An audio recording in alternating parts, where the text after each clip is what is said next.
तैयारी कैसे करे इसके लिए एक आम इंसान? उसको तो बेचारे को ये पता ही नहीं इस दुनिया में क्या चल रहा है। अगर आपको अपने सपोज करिए किसी रिश्तेदार को ये बोलना हो कि तैयारी कर ले भाई, और बड़ी प्रैक्टिकल एडवाइस देनी हो, तो क्या एडवाइस दोगे आप? देखिए, ये ऑब्वियसली ये बड़ा, फाइनेंशियल एडवाइस नहीं है, मतलब एक हाँ, मैं आपके घर परिवार में भी तो लोग आपसे पूछते होंगे ना कि सुनील दस दे यार, तेनों तो बहुत कुछ पता हैगा, कुछ कुछ सानू भी ज्ञान दे दे। देखिए, ये बड़ा मुश्किल सवाल है। इसकी तैयारी एडवांस में करना उतना आसान नहीं होता है, बट कुछ कुछ तरीके हैं। जैसे जिन लोगों के पास खेती की जमीन है, चाहे उस पर वो खेती नहीं भी करते हैं, उनको उस खेती की जमीन का ध्यान रखना शुरू कर देना चाहिए। ये नंबर वन। मैंने अपनी एक वीडियो में मैंने भी ये बात बोली है। Number one. नंबर दो, आपके ऊपर जो खाम खा के कर्जे हैं, उनको जल्दी से जल्दी उतार दीजिए। उतार दें। चाहे क्रेडिट कार्ड लोन है, चाहे पर्सनल लोन है, या इस तरह के जो भी लोन है, जो ये ईएमआई कल्चर है ना, इससे बाहर आ जाइए। मैंने अपने बेटे को होम स्कूलिंग करवाया है, आज वो एक टैटू आर्टिस्ट बन गया। हाँ, मैंने लिंक्डइन पे देखा वो। हाँ, तो वेरी मैं यूनिक। चाहूंगा कि आप अपने बच्चों को उस पढ़ाई के अंदर मत डालिए जो पढ़ाई उनको बैंकों से लोन लेके करनी पड़े। Yes, very important. आप उनको वो पढ़ाई करवाइए जिसमें उनके हाथ में एक हुनर आए। और खासकर लड़कों के लिए तो उनको 18 साल की उम्र के बाद अपनी कमाई, अपनी पॉकेट मनी खुद कमाना शुरू कर देना चाहिए। उनको इस बात का इंतजार नहीं करना चाहिए कि उनको डिग्री मिलेगी तब कमाएंगे। पढ़ाई और कमाई साथ साथ 18 की उम्र के बाद होनी चाहिए। इसके बाद जो और इम्पोर्टेंट चीज है, ये जो आजकल स्विगी और जोमेटो का कल्चर चल पड़ा है, लोगों को अपना खाना खुद बनाने की आदत होनी चाहिए। खुद बनाओ, खुद खाओ। एक बात याद रखिए, अगर आप स्विगी से खाना खाएंगे या फाइन डाइनिंग बाहर करते रहेंगे, तो आपका महीने का खाने का बिल 25 से 30 हजार होएगा। अगर खुद पका के खाएंगे तो 5,000 भी नहीं आएगा। यस, 100%। और दुनिया में अगर आप खाना अच्छा खा रहे हैं तो आप सरवाइव कर जाएंगे।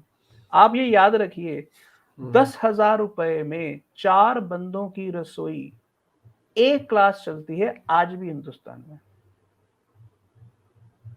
10,000 रुपए में। हाँ, इसमें fine dining, Swiggy, Zomato involve नहीं है। उस 10,000 में देसी घी भी इन्वॉल्व है, पनीर भी इन्वॉल्व है।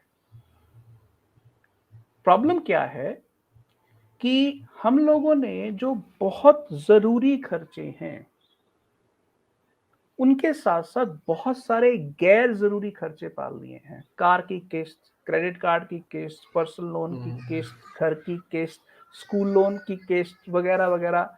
हमें उस सिस्टम से बाहर आना पड़ेगा।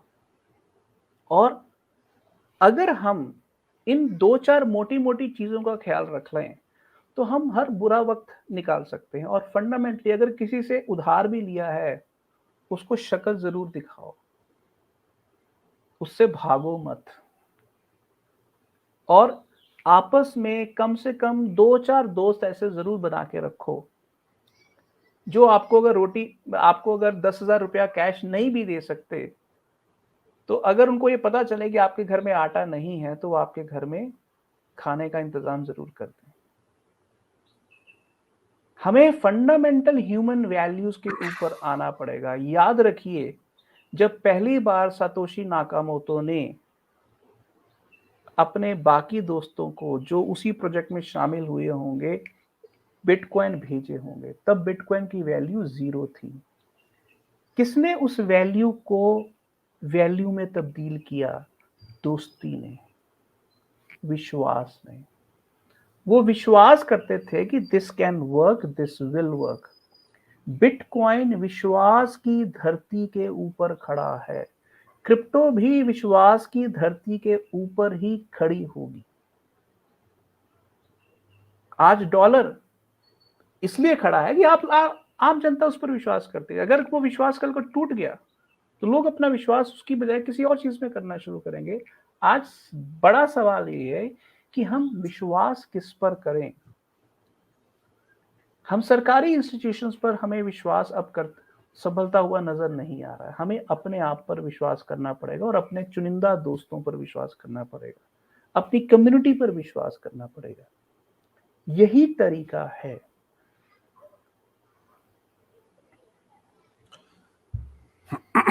ये इतने डीप थॉट्स थे कि आप इन बातों को अगर अपने समझें तो ये बहुत डीप थॉट्स थे। आपको ये बातें शायद अभी रेलेवेंट ना लगें, और आपको ये रेलेवेंट इसलिए ना लगे क्योंकि सब कुछ तो ठीक चल रहा है। तो ये इस तरह की बात करके मतलब मुझे समझ नहीं आया कि हो सकता है आपको ये लगा हो।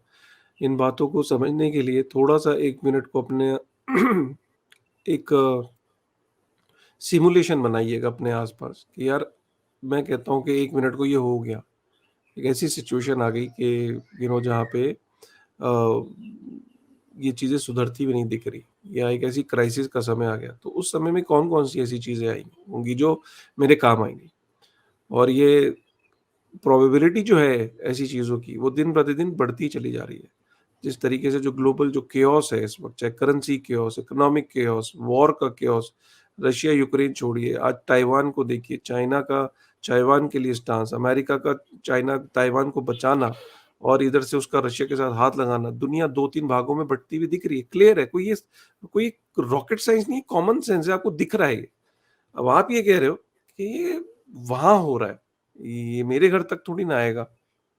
आज हम ग्लोबली इतने कनेक्टेड है कि जरा सी चीज कहीं पे होती है उसका इम्पैक्ट आप पे आता है। जब सऊदी अरेबिया ने बोला, ओपेक ने बोला कि हमें 1% से हम अपनी प्रोडक्शन को कम करेंगे, तो $60 पर बैरल से वो $85 पर बैरल हो गया। आपके घर में जो ब्रेड थी वो महंगी हो गई, आपके घर में जो दूध था वो महंगा हो गया। अरे भाई, ये तो सऊदी अरेबिया में हुआ, बट आपका उसका इम्पैक्ट आपको देखने को मिला। अब हर चीज इंटरकनेक्टेड है। रॉकेट स्पीड से, मतलब बिजली की स्पीड से चेंज आपके घर तक पहुंचता है, आपके वॉलेट पे इंस्टेंटली। सुबह का फैसला अमेरिका का लिया हुआ आपके वॉलेट पे शाम तक असर कर देता है।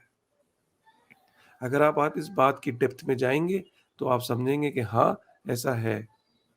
तो एडवर्स एडवर्स सिचुएशन के लिए जो सुनील सर की पॉइंट थे, मैं ये सच बता रहा हूँ कि ये पॉइंट्स लिखने लायक थे। अगर आपके पास डायरी हो तो कागज पेंसिल से लिखिए। और जो हम ये कहते हैं अपने बच्चों को कि किसान का बच्चा किसान बन के क्या, अरे जमीन के अंदर कौन काम करता है, किसान कौन बनता है? मैं आपको आज बता रहा हूँ, ये सबसे मोस्ट सॉट आफ्टर ऑक्यूपेशन होगा फिर से, क्योंकि हर बंदे को इसकी इंपॉर्टेंस रियलाइज होगी। मुझे सौभाग्य मिला था, मैं एक बार स्विट्जरलैंड गया कुछ साल पहले, और जब मैं अपनी पुरानी कंपनी में काम करता था, मैंने स्विट्जरलैंड की खूबसूरती के लिए उसको जाना था। मैंने एक चीज वहां नोट करी जो मुझे बड़ी प्रभावित करी। वहां ऑलमोस्ट जो स्विट्जरलैंड का जो अप कंट्री एरिया है, अप कंट्री क्या, जो टाउनशिप वाले जो एरिया भी है और नॉर्मल, वहां पे गाय भैंस पालना बहुत कॉमन है हर घर में। अपनी गाय, अपनी भैंस, या अपना मवेशी, अपना कैटल, अपना फार्म हाउस छोटा सा, वहां पे लोग, और वहां पे यू नो उसको एक वो मानते हैं, पार्ट ऑफ देयर लाइफ मानते हैं, that is their life style. और उसमें शर्माते ही नहीं है वो, उसके गोबर को हटाने के कंपटीशन होते हैं वहां इनफैक्ट।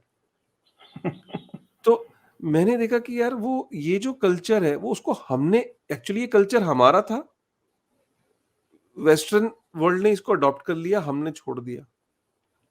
और ऐसी बहुत सारी चीजें जो हमने छोड़ दी, जो उनको पता था, उन्होंने अडॉप्ट कर ली।